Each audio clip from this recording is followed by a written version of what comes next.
आजकल किचन को चलाना बहुत ही ज़्यादा मुश्किल हो गया है, लेकिन हम अपनी समझदारी और होशियारी से इस बजट को कंट्रोल कर सकते हैं। आज मैं आपके साथ बहुत ही ज़बरदस्त सी टिप्स शेयर करने वाली हूँ, जिससे ना सिर्फ आपका बजट कंट्रोल होगा, बल्कि आपका बहुत सा वक़्त भी ज़ाया होने से बच जाएगा।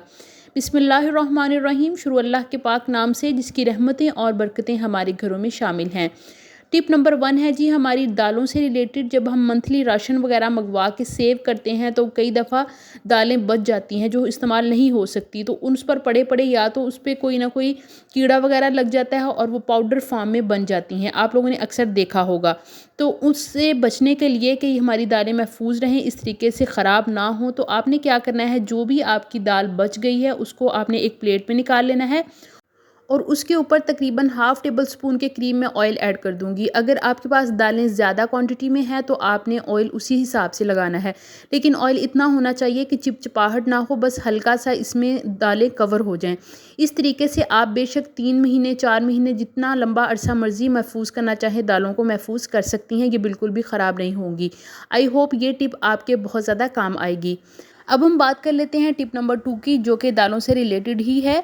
अक्सर जब हम राशन वगैरह लेकर आते हैं, तो वो इस तरीके से पैकेट्स बने होते हैं। इसमें से थोड़ी-सी दाल निकालने के बाद जो बाकी है उसको हम फ़ोल्ड करके सब दालों को इकट्ठा एक जगह एक डिब्बे में रख देते हैं। बाज़ दफ़ा तो हमारे पास स्पेस ना होने की वजह से हम ये काम करते हैं, और कई दफ़ा हम इतने ज़्यादा डब्बे लाना अफ़ोर्ड नहीं कर सकते। तो आज जो मैं टिप आपको बताऊँगी, उसके साथ आपका बजट भी कंट्रोल होगा और आपकी दाल भी ज़ाया होने से बच जाएगी। उसके लिए आपने क्या करना है, कोक की बोतलें तो हर घर में एक्स्ट्रा मौजूद होती हैं, जिन्हें हम ज़ाया कर देते हैं। एक छुरी लेके उसकी टिप को आपने अच्छे तरीके से गर्म कर लेना है और उसकी मदद से इस तरीके से आपने बॉटल को काट लेना है। आप देख सकते हैं इतनी सी आपने बॉटल छोड़नी है, ज़्यादा आपने नहीं लेनी। अब इसके किनारों को नीट कर लेंगे, ताकि अक्सर जब हम इसको इस्तेमाल करें तो ये हमारे हाथों में ना लगे। इस तरीके से मैं इसको नीट कर लूँगी। ये टिप आपके इतने काम आने वाली है कि आप यकीन नहीं करेंगे, इससे ना तो आपकी बहुत ज़्यादा जगह कवर होगी और ना ही आपको इसके लिए कोई भी खर्चा करने की ज़रूरत है। हम लोग बॉटलें अक्सर फेंक देते हैं, लेकिन ये टिप इस्तेमाल करने के बाद आप कभी भी बॉटलों को ज़ाया नहीं करेंगे। इसके लिए हमने क्या करना है, कैप को ओपन कर लेंगे और इस तरीके से जो भी दाल महफूज़ करना चाहती हैं उसको आपने ऊपर से ओपन कर लेना है। अंदर से इस तरीके से गुजारने के बाद सभी साइडें इक्वल करके हम शॉपर को पकड़ के नीचे को फोल्ड कर देंगे और इसके ऊपर ढक्कन को बंद कर देंगे। है ना अमेजिंग सी टिप। आपने लाजमी मुझे बताना है कि आपको सबसे ज़्यादा टिप कौन सी पसंद आई है। मुझे ये वाली टिप बहुत अच्छी लगी है और मुझे मज़ा आया इसको इस्तेमाल करके भी। अब आपको जब भी चाहिए होगा, ये देखें ऐसे गिर भी नहीं रही, बिल्कुल भी ज़ाया नहीं होगी। और जब भी आपने इस्तेमाल करनी है, एक प्लेट आपने लेनी है, ढक्कन खोलना है और उस प्लेट के अंदर आपने इसको निकाल लेना है। ये बहुत ही आसान है इसको इस्तेमाल करना और इस जगह भी कवर नहीं होगी। अब एक बड़ा डिब्बा ले लें और उसके अंदर इनको सबको रख के डिब्बे को बंद कर लें। तो अगर ये टिप आपको पसंद आई है, तो भी आपने मुझे लाजमी कमेंट सेक्शन में बताना है।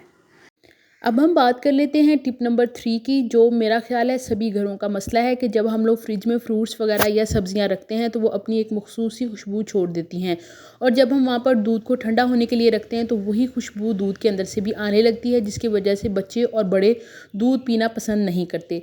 तो अगर आपके साथ भी ये मसला है, तो किसी भी एक छोटी सी कटोरी में या कोई छोटा सा डिब्बा लेकर उसके अंदर 2 टेबल स्पून के करीब बेकिंग सोडा ऐड करके आप फ्रिज पर कहीं भी एक साइड पर रखते हैं, दोबारा आपको कभी भी स्मेल नहीं आएगी। चलते हैं जी टिप नंबर 4 की तरफ, जो बहुत ही ज़्यादा काम आने वाली है आपके। कि अक्सर जब हम लोग काम कर रहे होते किचन में, तो कई दफ़ा हमारे हाथ से ऑयल वगैरह शेल्फ़ पे गिर जाता है, जिसकी वजह से जब हम कपड़ा इस्तेमाल करते हैं तो वो कपड़ा भी गंदा हो जाता है। आपने ये काम नहीं करना। आपने क्या करना है, मैं आपको बताती हूँ। जब भी कहीं पर भी ऑयल वगैरह गिर जाए, फ़र्श पर, शेल्फ़ पर या जिस चूल्हे पर जब हम काम कर रहे होते हैं, तो आपने क्या करना है, 2 टेबल स्पून के करीब आटा ले लेना है, जो हम रोटी बनाने के लिए गंदम का आटा इस्तेमाल करते हैं। वो इस तरीके से ऑयल के ऊपर डालने के बाद हाथ से इसको हल्का सा आपने मल देना है और सारे का सारा ऑयल आटा एब्जॉर्ब कर लेगा और बिल्कुल शेफ़ जो है वो आपकी साफ़ हो जाएगी। और ये जो आटा हमने इस तरीके से बनाया है, इसकी छोटी छोटी सी पेड़ियाँ बनाकर आपने उस जगह पर रख देनी है जहाँ पर चिड़िया वगैरह आती हैं, तो वो इसको खा लेंगी। आपने इसको भी ज़ाया नहीं करना। ऐसा करने से ना तो आपका कपड़ा ख़राब होगा और ना ही ये ऑयल ज़्यादा आगे तक जाएगा। आई होप ये टिप आपको बहुत पसंद आई होगी। आपने एक दफ़ा इन टिप्स को लाज़मी ट्राई करना है, इंशाल्लाह आपको बहुत ज़्यादा फ़ायदा होने वाला है। अब जब ये काम करने के बाद हम इसके ऊपर कपड़ा फेरेंगे तो फिर ना ही तो कपड़ा गंदा होगा और ना ही आगे से आगे शेल्फ़ हमारी ख़राब होगी। इसी तरीके से फ़र्श पर भी आप इसको क्लीन कर सकते हैं। आप बिल्कुल देख सकते हैं कपड़ा जैसे था बिल्कुल वैसे का वैसा ही रहेगा। नेक्स्ट हम बात कर लेते हैं टिप नंबर 5 की, जो नॉन स्टिक बर्तनों से रिलेटेड है कि जब भी हम नॉन स्टिक के बर्तन वॉश करते हैं तो उसके किनारे ठीक से साफ़ नहीं हो पाते।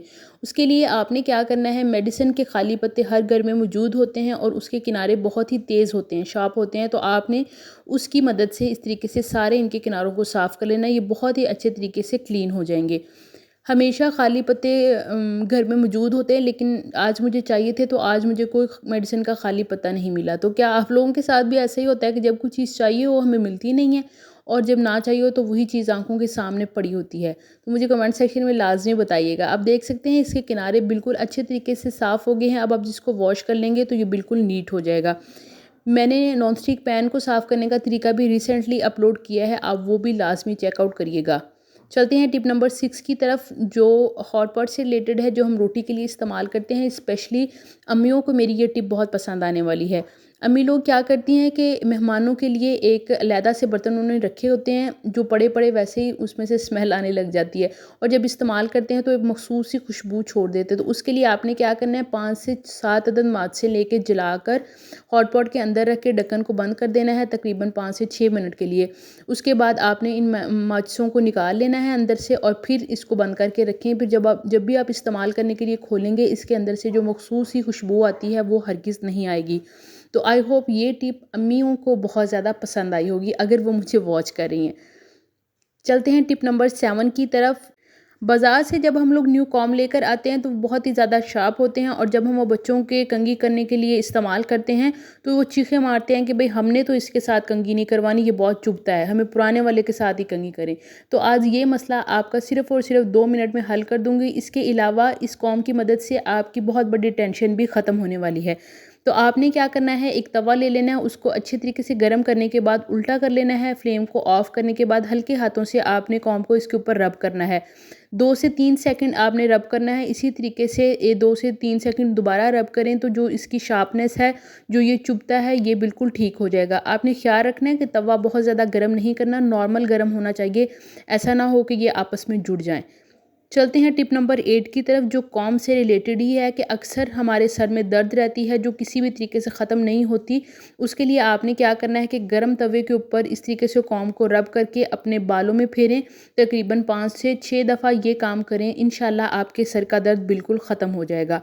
ये थी आज की यूज़फुल सी टिप्स। अगर आपको पसंद आई हैं तो मेरी वीडियो को लाइक और चैनल को सब्सक्राइब लाजमी कीजिएगा। मिलते हैं नेक्स्ट वीडियो में। दुआ में याद रखिएगा। अल्लाह हाफिज़।